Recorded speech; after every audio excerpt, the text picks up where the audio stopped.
In the 1850s, Belize Town decided to modernize and built the famous Iron Market, a bold structure of steel and ambition. By the 1920s, Market Square had become the city's heartbeat, vendors calling out, horse carts clattering, and everyone pretending not to watch everyone else. Here comes a proud little motor car rolling toward the swing bridge, acting like it owns the entire street. Crossing the swing bridge was practically a ceremony. If the bridge swung, you waited. If it didn't swing, somehow you still waited. But reaching North Side always felt like an accomplishment. And look at this elegant young woman crossing the road in front of Cuthbert's store.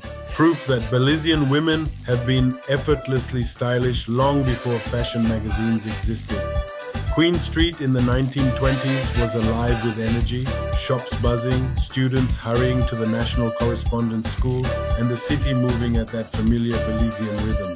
This was old Belize City, proud, lively, and full of stories that still live in us today.